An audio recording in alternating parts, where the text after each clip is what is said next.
And we're excited tonight to have Susan Webster and Stuart Kestenbaum with us for a bit of a two-part event.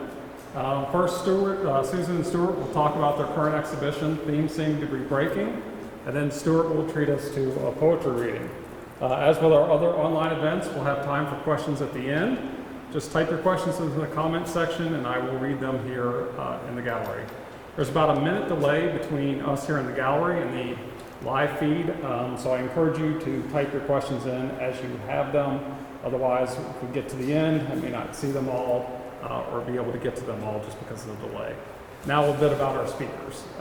Susan Webster lives and works on Deer Isle. After graduating from the University of Maine, she received a federal grant to develop an art program as an artist in residence at the Maine Correctional Center, which experience had a deep impact on her future artistic and political work. Susan's work has been exhibited throughout Maine as well as outside of Maine, including the Center for Maine Contemporary Art, the Institute of Contemporary Art at Mecca, and the Maine Jewish Museum, just to name a few. Susan has taught at Haystack, Penland School of Crafts, Center for Contemporary Craft, and the University of Maine, again, just to name a few. And she has been awarded the Bill Bonnion Artist Educator Award by the Maine Alliance for Arts Education. Stuart Kestenbaum is the author of 6 collections of poems, most recently, Things Seem to be Breaking by Deerbrook Editions, which includes the Blackout Poems here in our exhibition. He was the host of the Maine Public Radio programs Poems from Here and the host curator of the podcast Make Time and Voices of the Future. Stuart has served as Maine's Poet Laureate for the past 5 years. He has also been the artistic director at Monson Arts, the director at Haystack, and the interim president of Mecca. Perhaps then it should come as no surprise that one of the things we've learned through this exhibition is that literally everyone in Maine knows and loves Stuart and Susan. And with that, I turn it over to them. Thank you, John. Thank you, John. Hi, everybody. Tonight we thought we'd show you the work first in the gallery so you can get a sense of the space. There's some work on the outside wall, but also work on the inside wall, which includes smaller pieces, text and image side by side, larger pieces that Susan did large drawings with prints in the center, and then a large piece that Susan did that is tar paper, folded cut. I don't want to say too much about it because then you just turn off your computer. So we're going to go over here. And then this group of Blackout Poems. I think there are 30 in the show. There are 65 I did all together, which make up the book, Things Seem to be Breaking. So over the time of the presentation, we'll be talking about all those things. And we'll also be talking about our process. We have questions that people have submitted in advance because Susan sent an email out to people, so we have some questions which we have right here, and we'll pull them out. It's completely random. And we'll talk about how we work together and individual pieces, and I'll read a couple of poems at the end. So sometimes people will ask us how we began to work together, and we got married. That's how we started to work together. We had children, we were working together, we had children. We liked to do exquisite corpse drawings. That was another way when we were waiting in restaurants for the food to come. But we didn't really make art together, even though Susan was making art and I was writing and we were married, until 2004 when Bruce Brown, who was then the curator at the Center for Contemporary Art when it was in Rockland then, he was curating a show of artists who worked together, or that's how we understood the assignment. He had invited people like a furniture maker and a painter, and they were a couple. Yeah, and so they showed their work. We thought it meant we should work together because we hadn't. So it's like misunderstanding the assignment for school, but in a good way. So we began to work together then, where Susan would make large monotypes. How big were those? They framed, they were 24 by 24, so they're probably around 15 by 15 inches. And so then, they were pretty large. And then I would add text, and the text was, I had rubber stamps, so they're actually hand-stamped ink, and that would be for real. You just stamp right on the piece itself, so there's no going back. That's what happens when you just stamp. And So it's kind of thrilling and terrifying all at the same time to do that. But I think because we'd had the years before being married to each other, we trusted each other enough to share the work together. Now, here's some other things. Yes, Stu. Why don't you talk about the process when you said, Oh, yeah. sure. So, in talking about the couples show, and Stu said, you know, we interpreted the assignment as to do work together, and the other people, there was a wonderful show, and they were showing their individual work. So, at that time, Stu was at Haystack, and I had my studio outside the home. And for one thing, we don't collaborate in the same space. We're always in separate spaces, but we speak about, of course, what we're doing. And the arrangement was that I would print a visual element. We decided on a palette, which is black and white. And so I would print and leave the print on my table in my studio. And Stu was still working at Haystack, but early in the morning he would go to my studio when I wasn't there, or maybe some other times too. And then he would look at the piece and then respond to the piece by putting words, text that he was responding to, and which then initiated for me to go back and see where that was. And sometimes they might have been in a different direction. So it was surprising to me to go back and find those words. But I do want to say one thing about that is that the very first one that Stu did, I was so moved by what he had written that I felt I needed to really go a little deeper into my imagery and it was abstraction, but to whatever that kind of deep place was. And it really kind of upped the ante for me, and I remember saying that to you. I mean, I was really moved by the words. And so I remember doing a few more prints, and you put those same words, I believe, on another piece. But that was a surprise and a delight that I could see how by working together it gave people another entry into the work. So when we're doing the work together, it's not like we don't talk about it like, let's make work that's about this. We're just saying, let's make work. We're thinking about similar things in the world, and then the piece is there. So it's a back and forth, but it's not so directed. Can I tell the chocolate story? Do you want to tell Well, you it? didn't tell my story. Do you want to tell it? Go ahead. Okay, I'll tell it. Okay, so one time I went back to the studio. You remember the setup. I leave my print, Stu goes in. And he was sitting there, just sitting, staring at my work. And it was very quiet. And I looked at him and I thought, oh boy, he must need some chocolate. Does he need a cup of coffee? So I'm going in and I'm running around, and he's just staring at the piece. And so finally, I think I say something to you. You were talking quite a bit. I was talking quite a bit. And he turns to me and he says, this is what it looks like when I'm working. Because I'm just looking at the work to kind of, you could call it spacing out would be a technical description, but I'm actually like looking at the work to get a sense of what I was going to do next. Yeah, and just to also say, like, since I just been thinking about this because I've been thinking a lot about sensory lingering, kind of where we stay with something for a really long time, and that's what you were doing. I mean, you were there in the piece. Right, and working the way we do, it's not like you're going to do a rough draft. Like, if I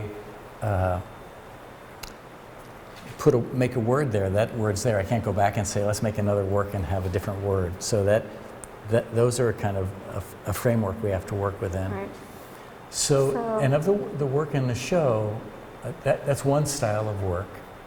And another style is smaller pieces where Susan, we call them fragments, and Susan cuts up pieces of larger prints and gives them to me. And these are all the pieces. Maybe we could look at them now. Do you want to go over and look at sure. one? Okay. Oh, you can Hey, show look, this I have one right here. And well, you can see that I can show you this framework right here too. Is the size of the piece that I take. I then take that piece. I trace that's a box the same size. I look at it and I respond. So basically, what I'm doing is an improvised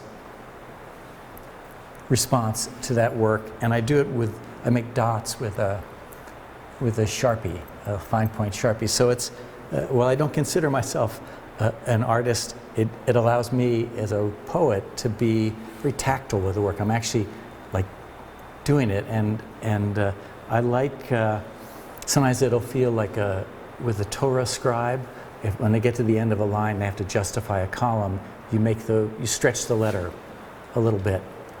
So, and it has to end where it ends. So it's an improvisation. And so there's a whole series of these. And then I'll rubber stamp what seems to me the title based on what I wrote. So I was just going to read one so you could have a sense of they're fairly short, but it's thrilling because you have to hit the landing like the gymnast. You can't go over, you can't end on a word that doesn't go to the next word. So this one is distant. We love the horizon because we can't see beyond it, can't see what's next, and that steady line is all we can depend on, that place where we walk the tightrope between before and after, inhale and exhale, the spinning and the stillness.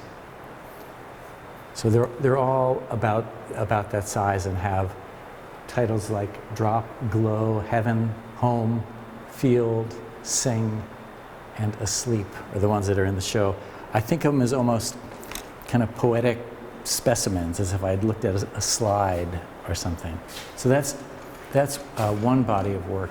The largest collaborations we did are ones like the piece over here, which is big drawings that Susan did. You want to talk about that? Okay, we'll walk over here.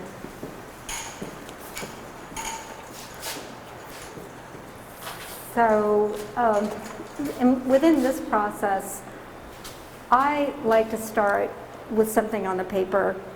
So I'm very center of this is a print. So that's a monotype print. And I realize that I also like to respond to something that's already there, like because it gives me a place to go, right? So you start and then you can see that and then you make that next gesture, color, whatever it is. So I look at this, and the very center of this is very kind of organic to me. So I start drawing, and I am a florist's daughter, and these are definitely kind of organic, floral type imagery, but they're definitely made up. They're definitely of the imagination or from another world or dimension is the way I think about them. And so I start with some of the drawing, and I generally don't do the color until after. Then I pass the piece to Stu. So I give him the piece and it's not completely done, and you make a decision about where and what the text is going to be. I mean, this piece was, this is like some of the larger work that we've done in this style, and these are, well, I guess you can see that's the human scale. That's a pretty big stamp, and the stamps are odd assortment of things from people have given us, some really old rubber stamps that have a smell of like a really old place, some newer ones, and I think of it almost like a ransom note. I want to have a jumpy, I'm never going to get them all straight, so I opted to have it be different fonts, different rubber stamp collections. some incomplete, so you have to use a letter from another set. And what's good about liking each other is that if I were to make a mistake, Susan's very forgiving. It's already will be a beautiful drawing, and then I'm, just stamping on it. It's like beautiful ice. It's all clean. And I write some things out beforehand, but not everything. And sometimes it might depend on how the spacing works out. This one was probably one where I made more decisions about the placement of the words. So it comes back to me, and then I read. Sometimes there's one word.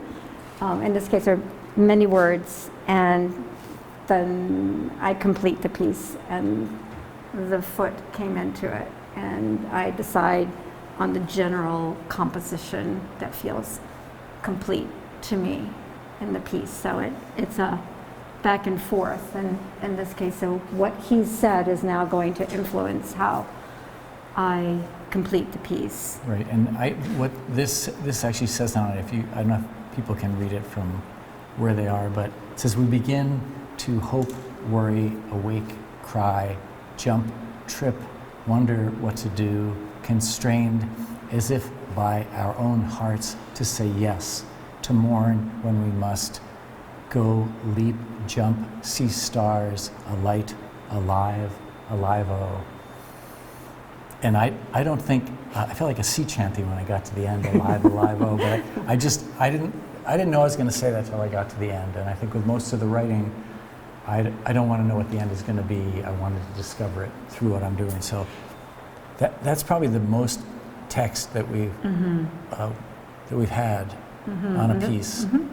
And we have 4 like this in the show, if you get a chance to come and see the show. The other ones are more minimal. You want to look at one of the other ones? I think let's move on, and maybe if we have time. And the other, we can look at these. These are the Blackout Poems, and I don't know if we said at the beginning, but we wanted to thank John and Kelly, because this is such an incredible gallery to have work in, and to see it all in one place allows us to see it in a different way too. And besides that, the other shows in the gallery, everything speaks to each other in a great way. And to thank Jeff Haste at Deerbrook Editions, who published the book, Things Seem to Be Breaking.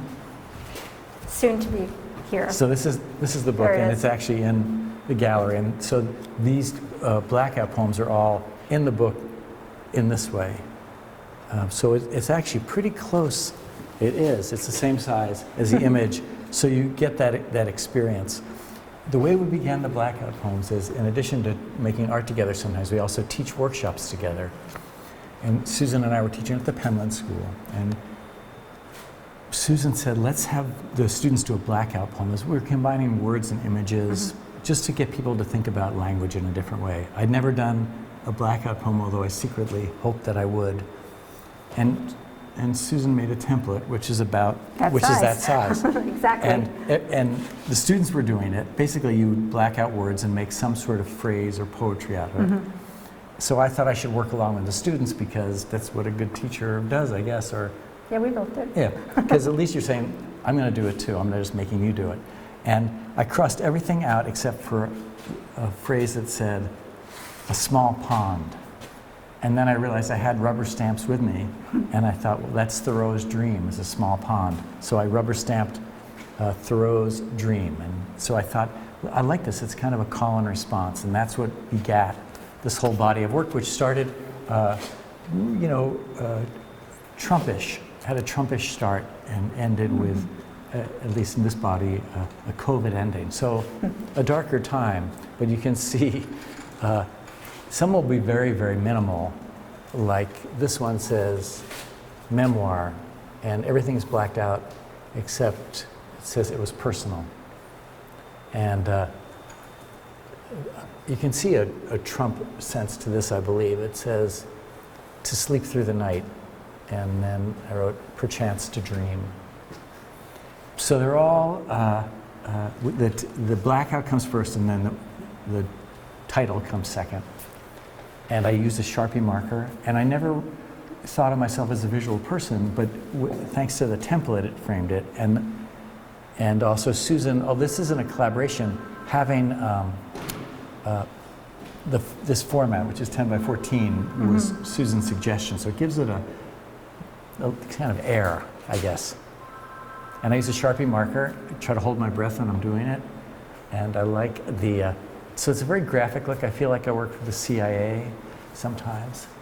So it's kind of the framework of this show, but the largest piece is one that Susan did, right behind us. Should we do some questions? Yeah, do you want to talk about this first since we're right here? You want to do questions? Absolutely. Okay. Absolutely. This piece is called A Way to Descent. And this is my third installation using tar paper. I also have a piece right now at the CMCA Biennial called I Hear Something Coming. And after I finished that piece and it was up, I had done it through the pandemic. I did it May through practically September. I couldn't stop working, and I continued on with this piece, not in connection with the theme of the other installation, but I limited it to a kind of black and white and gray palette. So it's smaller in scale, and I was doing it in my barn gallery. And during that time, Ruth Bader Ginsburg passed away. May her memory be a blessing. And at that point, I was beginning to see a very kind of feminine, like feminine in the broadest sense of the word, to include all parts of us and our feminine sides, because I could see lace. I was reminded of my grandmother and my mother, and maybe the way that a pie crust might look, and crocheting. And then when RBG passed away, I also started to think about her descent collars. And I also strongly believe in kind of wearing our convictions, and I wear some of my convictions here on my sleeve. And the fact that Ruth Bader Ginsburg would wear her descent collars just was really appealing to me, that she did that with such poise, dignity, intelligence, integrity, and it's a pretty radical gesture. So we knew when she was going to descend, she would wear her collars. And so I felt very much moved by that. I continued on. I mean, it's definitely a nod to her. And I'm thinking about how we all, in our activism, in our political views, in our spiritual and personal lives, we have ways of, possibly through art and through love too, to make a difference in how people might be responding to what's happening in our world, and to kind of go forth in grace to improve it. And so that's what happened with this piece, and it is folded, and I sew on it and rivet it and paint on it. And the felt paper, the tar paper, is very, very versatile and friendly. It has a lot of diversity. So. And your outfit tonight, I must say, I'm matching. Compliments. I'm yes. matching. Yeah, I could be in it. Yes. So we have questions. It's kind of a black and white palette to the show. So we got this takeout leftover container, which is black, and the questions are white. We know what they are, but we don't know what order they're going to come in. These are ones that people sent us. I feel a little bit like Johnny Carson with Karnak. Like, I'll hold it here and I'll have the answer, but I don't have the answer. I'm going to open up and read it. And then, we thought that would be fun. And then we'll answer the question. So these came from people through Facebook and email, and so yeah, we're going to read them.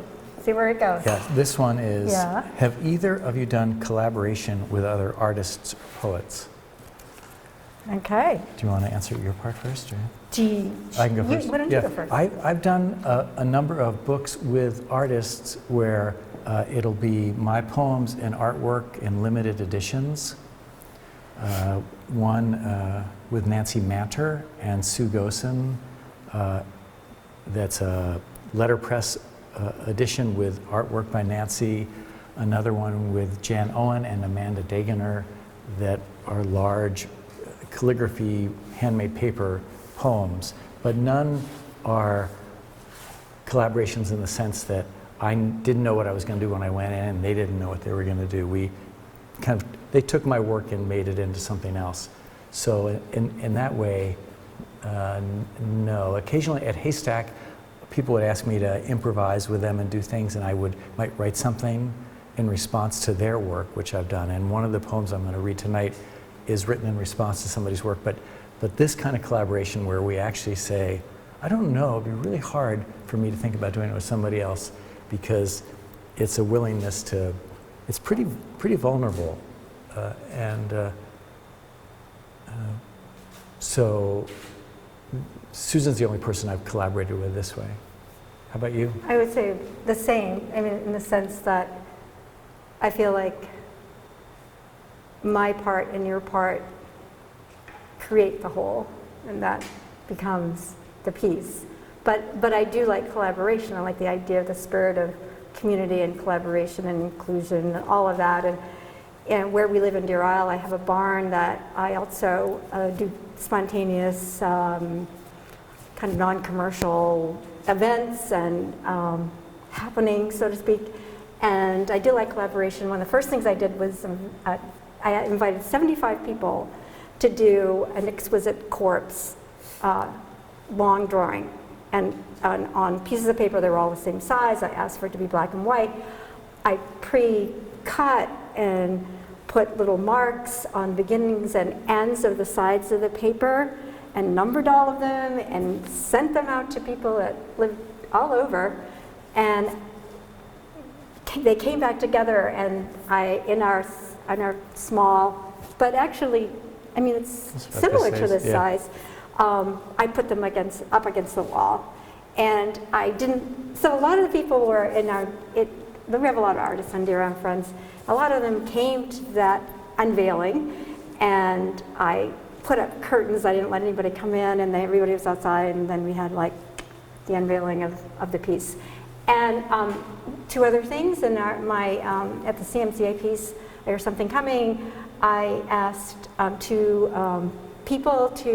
young people, Laura Nickel and Rufus Krillkamp Nickel, who are siblings and dancers and choreographers, to respond to my piece. And with COVID, what they did was they made videos. And I made 5 panels of that piece, and they have produced 5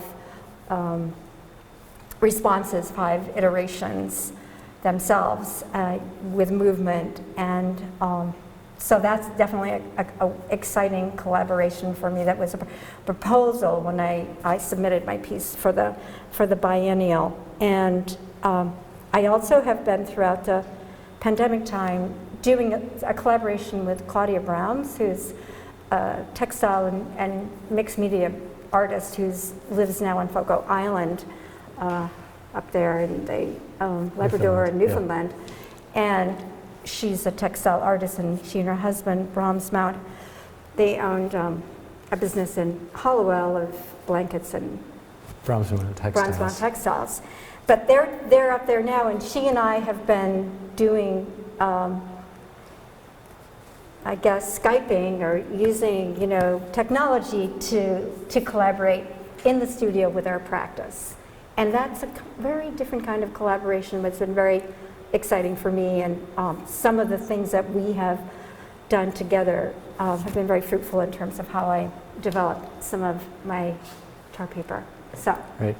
Very different, but collaboration, yes. And do you want to get the next question? Did you put your other one back in there? I did, but if it comes up again. We don't want it. Yeah, that's a good one. Okay. Okay. Okay. We may have answered this when this is to me.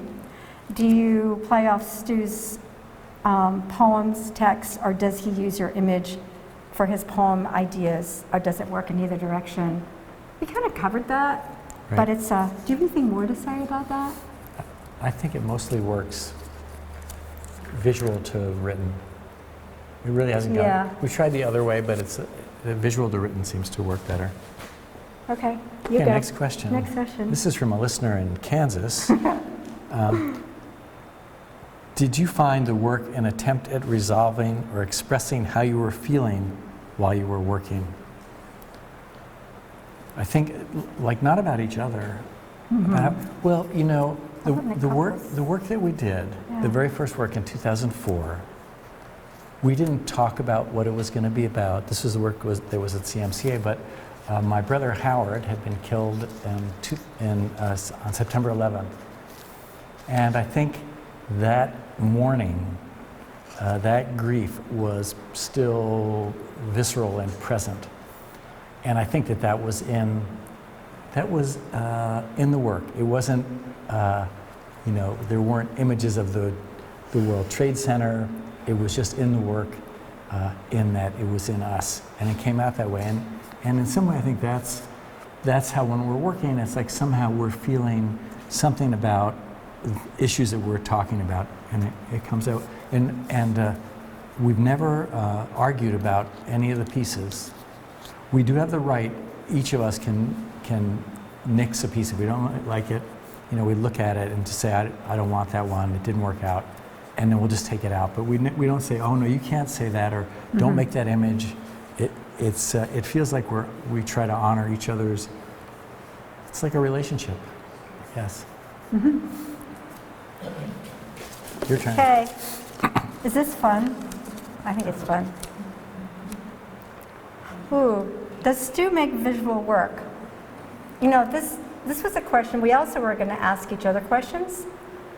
This sort of relates to the question that I wanted to ask you. Okay. Because I've heard you say how much you enjoy having a physical relationship Right. with a material, and it's different than typing or writing a poem, or Right. right? And so, Well, I think you can yeah. answer that maybe. Yeah, I think in the Blackout combination. Poems are visual work. I think when I look at them all together, when it's like line, line, line, line, I see it more as it's a visual work as well as a written work.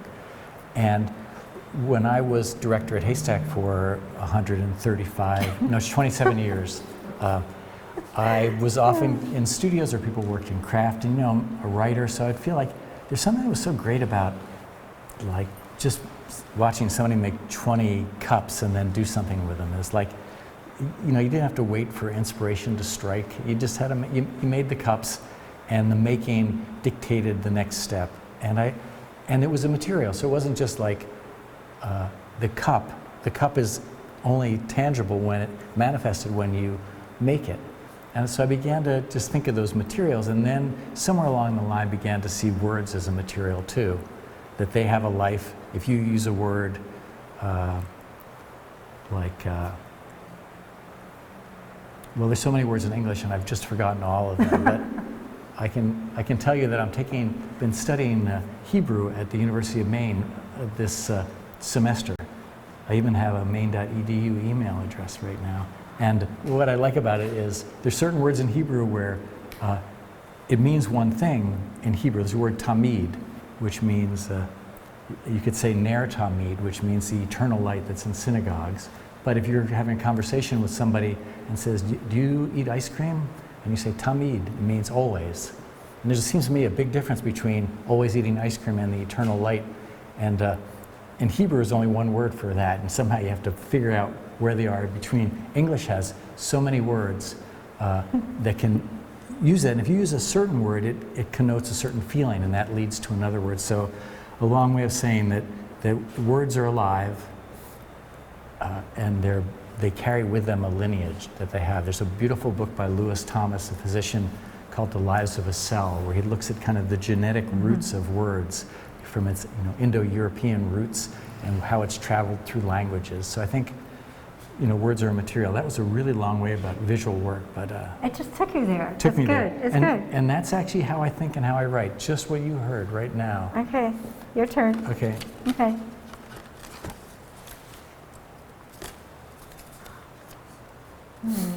Was there a catharsis for either of you as you made the pieces? If so, what did you find yourself experiencing after making the work? You want me to handle this one? I don't know. Let me just think, because I mean, we didn't know these, but catharsis.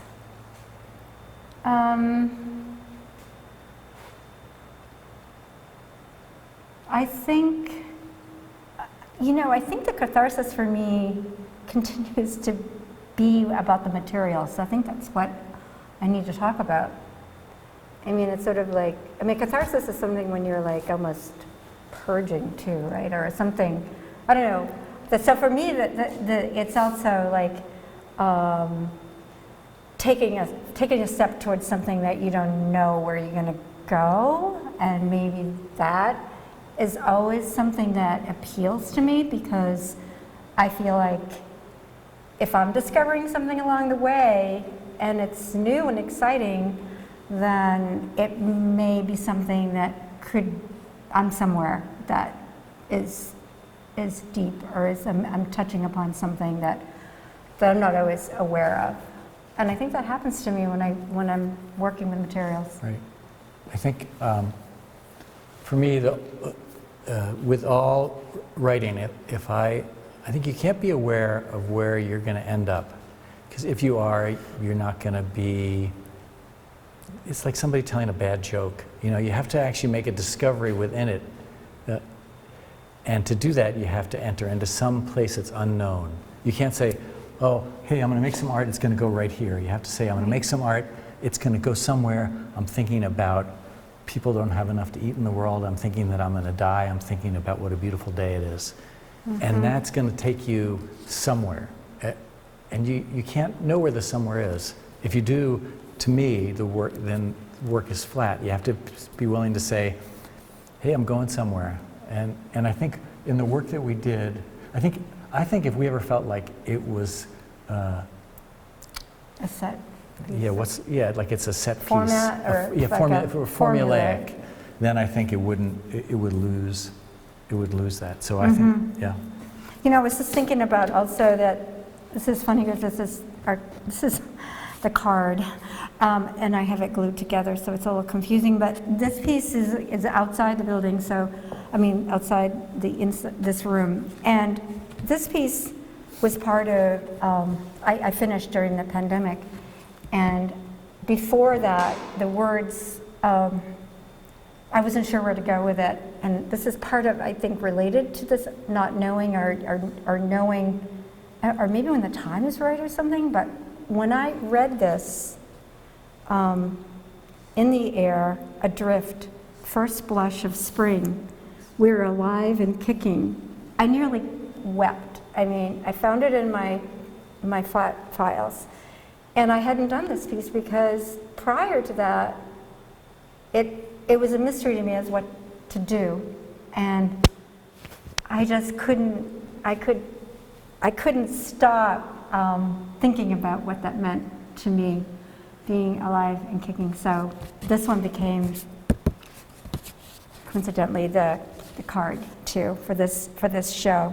But that was kind of a catharsis. Okay, is it my turn? Are we still going to, you good for time?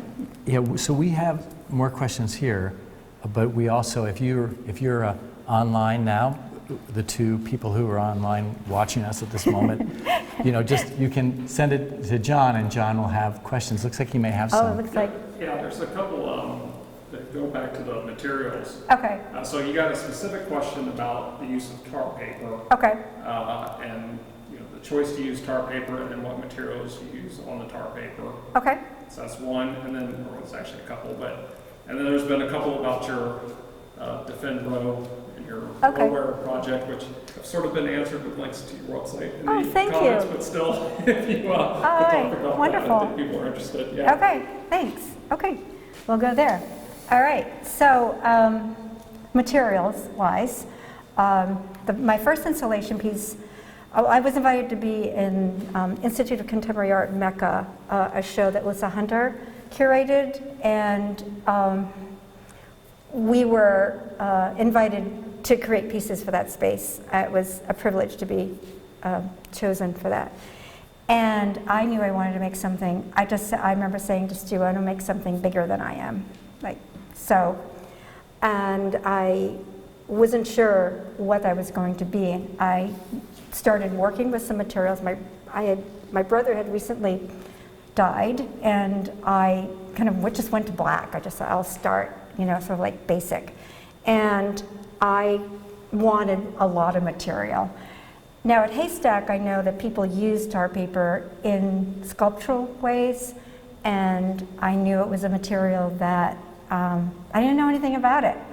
And I knew there was where I could get a lot of it. So I went to the hardware store, and I remember speaking to the person down at the lumberyard and said what I was doing, and he took me to the rolls of, it was called felt paper, tar paper, and there's some thin, there are different strengths and thicknesses of it, so I got the thinnest, bought a roll, and came home and started painting on it. So I just went down in the basement, I got latex paint, I used whatever we had around, just started playing with it, and was delighted to see what I had mentioned before, that I can cut it, and I cut stencils and paint on it. I found this place called Spray Planet, and it's water-based spray paint, or what we had left over, and yeah, it just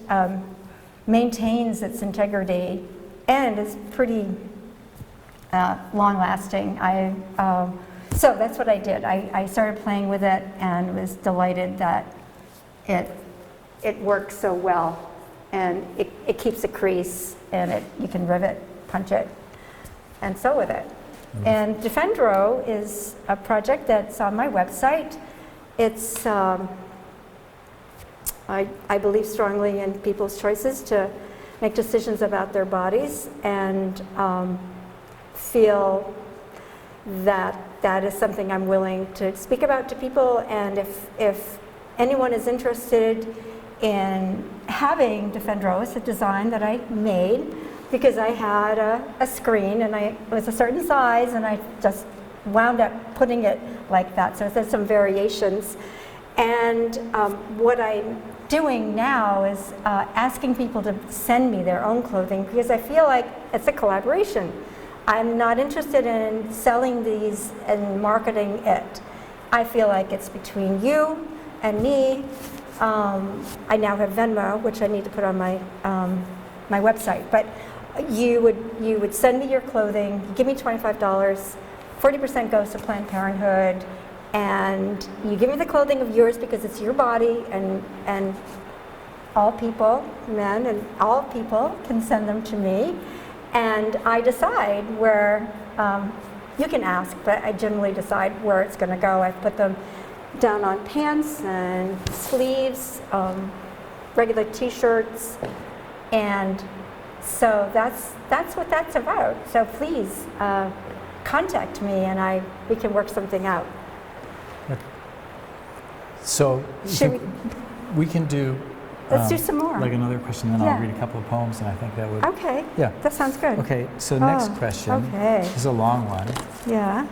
You know, it's raining here. I can hear it on the skylight. It's been very dry in Maine, so it's really great. We really need the rain. You're both musical. That could be questionable. Do you sometimes associate music with poetry and visual art in these collaborations? Do you listen to music while working? Have you ever been, one or both of you, been moved by a piece of music in a way that led to creating your art and writing? Okay. Well, I was thinking, one thing I've learned from music is we play in a rock and roll band. We're loud. And I play music with other people too, is when I'm playing, I've begun to think, is what I'm going to play going to add anything to what's happening. Like silence can be the right answer. You don't need to play all the time. You need to play when it's appropriate to play. And that gave me a whole new way of, it's like, what words do you need in a piece of work like this? Do you need to say more? You need to say what you need to say. So it's like music and listening are partners. You have to listen in that way. And when I do the pieces, all the kind of meditative pieces, I actually have a kind of soundtrack that I use. They're all instrumental pieces that are Yo-Yo Ma, Right. I know them all, the fiddler, Mm-hmm. Martin Hayes, Right, you do and some listen. other pieces, and it's Arturo O'Farrell, the jazz pianist, and I just have those on, and it almost triggers a meditative, like deeper place for me. So I definitely use that. I won't listen to like, news or the radio when I'm working. I want to just have, if I'm going to go to the visual pieces, I listen to that kind of music. Right. I don't have anything I listen to specifically. I go through periods of time, like for a while with David Bowie, and I love Under Pressure, Queen. I mean, I really love to dance, and so, and we're in a rock band, so yeah, I think you have a connection with actually listening and having it take you somewhere else. The amazing thing to there- think about is if you listen to the album version of Let It Be and realize that George Harrison and Paul McCartney didn't really like each other when they were making that album, and you listen to George Harrison's guitar solo, it's like just perfect, absolutely perfect. I could listen to it I could loop it and listen to it the rest of my life. Stu, we did have a question. Oh yeah, you want? What do you think? You mean that one? That one. We prepared a little bit. Well, we're gonna Okay, we're just gonna say what this is about. Are you gonna look for it? Okay, this is fun. Oh, here it is. Okay. What do you Okay. know? A spontaneous question. You have an elaborate rotating system for sharing domestic chores. Mm-hmm. How does that influence collaboration in creating professional work? Well, when our kids were little, we had a work wheel. It never worked. Maybe all parents try it. Like, here are the chores you're going to do, and somehow our kids are wonderful. They did the work they're supposed to do, but They did. like the work wheel was. They did was their a- laundry after their bar mitzvah. Yeah. But the work wheel was a failure, I would say. But Susan instituted a work wheel when, after the kids had left home. I should say, We as a buy a bigger man, house. don't think that I don't do my share of the work. I do. No, you don't.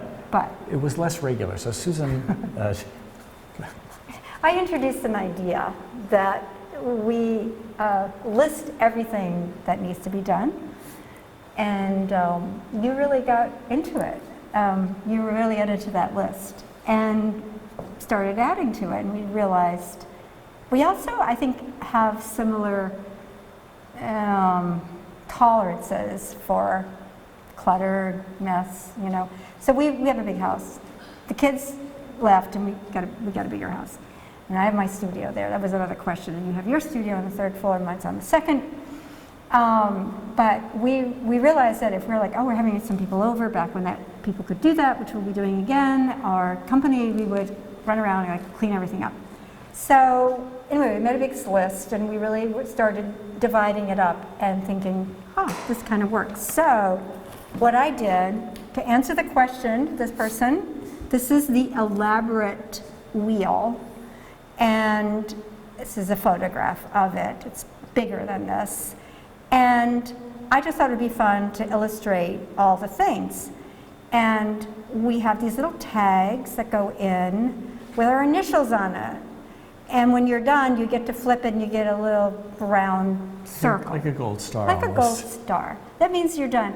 And Stu, in terms of our professional work, I'm not sure you may have something to say about that, but I can say about the housework, it's great. It's like you were like, wow, this is so liberating.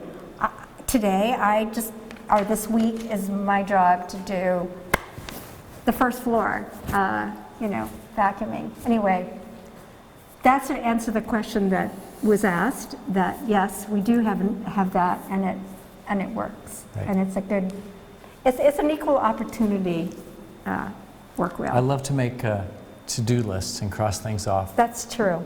If I have too many things crossed off, I make a new list and refresh it. So I think, Anything about next step, I don't think I need to. I think that's good. Yeah. So maybe what I thought I'd do is I would just conclude, I'll read 2 poems. Okay. And one, I think they both kind of speak to. So the title of this show is the title of the book, which is Things Seem to Be Breaking. And the piece, that's the text, and the piece itself says, repair the world. And that idea came to me through, in Judaism there's a phrase, tikkun olam, which can be interpreted lots of ways depending if you're Reform, which I am, or Orthodox, lots of ways what that repair can mean. But basically, the world is broken in some way. It's our job to repair it.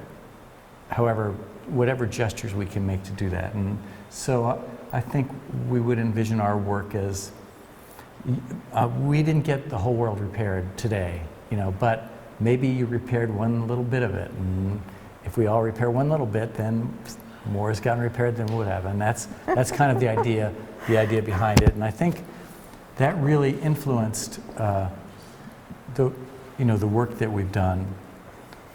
So these are 2 poems that may be a little bit about that. The first one actually isn't. The first one's kind of dark, but it grew out of, this is another kind of collaboration. When I was at the Penland School, I was a visiting writer, and at Haystack, I used to read poems before every presentation because it was a good way to get people to hear a poem when they didn't think they were going to hear it.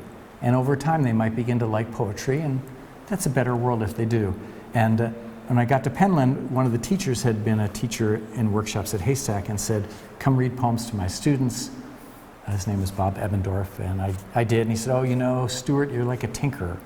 You come here and read the poems. I said, well, if I were a tinker, I'd repair a broken thing. So why don't you give me words, and I'll turn them into a poem.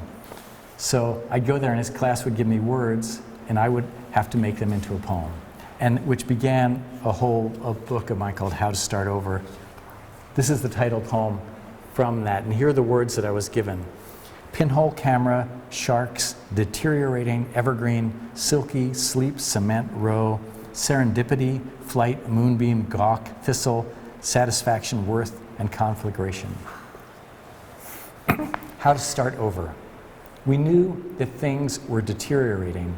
Gothic houses collapsing, sharks patrolling the lagoons, the born-again ministers warning of an immediate conflagration. All the flights to paradise had been canceled, and even pinhole cameras weren't letting light in. It got to be so bad, we didn't want to listen to the news anymore, where all we were doing was gawking at someone else's trouble. It wasn't worth the effort. Where was the satisfaction we longed for?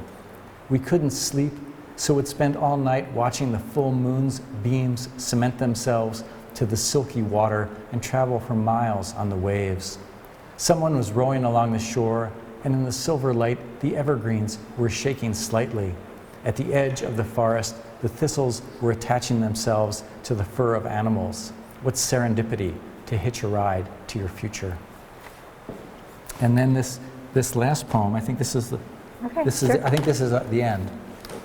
And this is a poem that I was asked by the glass maker artist Kate Rhodes to write a poem for a catalog that she had. Rather than write a catalog essay, she wanted a catalog poem. And Kate's work they're stretched Murini glass that she cuts into sections and then stitches them with copper wire into vessels. And but to me, it kind of speaks to maybe what we're after in the work. It's called Holding the Light. Gather up whatever is glittering in the gutter, whatever has tumbled in the waves or fallen in flames out of the sky. For it's not only our hearts that are broken, but the heart of the world as well. Stitch it back together. Make a place where the day speaks to the night and the earth speaks to the sky. Whether we created God or God created us, it all comes down to this. In our imperfect world, we are meant to repair and stitch together what beauty there is. Stitch it with compassion and wire. See how everything we have made gathers the light inside itself and overflows. A blessing. Thank you. That's beautiful. And hey, friends, thank you. Thank you for showing up and joining us tonight. And thanks again, John and Kelly. This has been and continues to be a wonderful experience seeing this work and being part of Cove Street Arts exhibit. It's wonderful. And thanks, Reggie, for doing the tech work. And Yes, Reggie, thank you. Thank you. All right, great people. thank you. Good night. Night. Thank you.